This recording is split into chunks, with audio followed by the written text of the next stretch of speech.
Hola chicos y chicas, gusto de saludarles. Me presento, mi nombre es Marilena Reséndiz Cárdenas, soy miembro y tallerista del colectivo cultural Mujeres Ilustres. Las máscaras y su historia. ¿Sabías que el uso de las máscaras se remonta a algunas de las culturas más antiguas? Los egipcios, los griegos y los romanos, pero también en las culturas prehispánicas de América, cultura azteca, la cultura maya, etc. En este video hablaremos un poco de la historia de las máscaras en la cultura mesoamericana. Antes de la llegada de los españoles a América, muchas de las culturas mesoamericanas ya la usaban. ¡Guau! ¡Qué interesante! ¿También sabías que eran utilizadas por los sacerdotes para representar a los dioses? Ok. También por los guerreros que se vestían como el guerrero jaguar o águila guerrera con el fin de obtener cualidades de fortaleza y de astucia. ¿Sabías también que había máscaras solo para funerales y que con ellas se enterraban algunos de los personajes de la élite? Otra cosa que seguro no sabías es que la máscara en las culturas mesoamericanas se utilizaban en representaciones teatrales y bailes que se hacían para burlarse de grupos étnicos vecinos.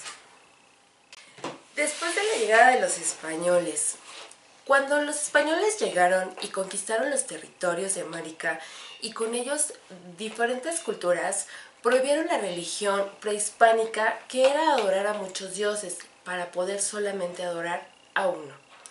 Los evangelizadores usaron las máscaras, entre otros objetos y espectáculos, para promover la fe a través de estas obras de teatro y representaciones en bailes. Quizá no lo creas, pero durante la época colonial, las máscaras eran utilizadas para burlarse de las autoridades. Por ello, las máscaras y bailes fueron prohibidos desde el siglo XVI hasta llegar al siglo XVIII. Imagínate que no pudieras usar la máscara de tu personaje favorito o aquel que te produce reír. Sería ilógico. A pesar de estas prohibiciones, las celebraciones con máscaras sobrevivieron, ya que se volvieron parte de nuestras celebraciones populares en cada región. Y cuando la independencia de México se dio, quedaron prácticas indígenas mezcladas con católicas y otras tradiciones europeas.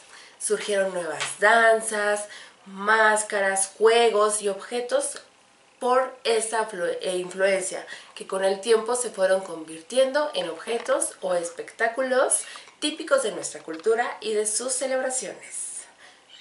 Después de la Revolución Mexicana, algunos de los aspectos de las tradiciones mexicanas fueron revaluadas, incluyendo artesanía, tradiciones y rurales, entre las que se encuentran las máscaras.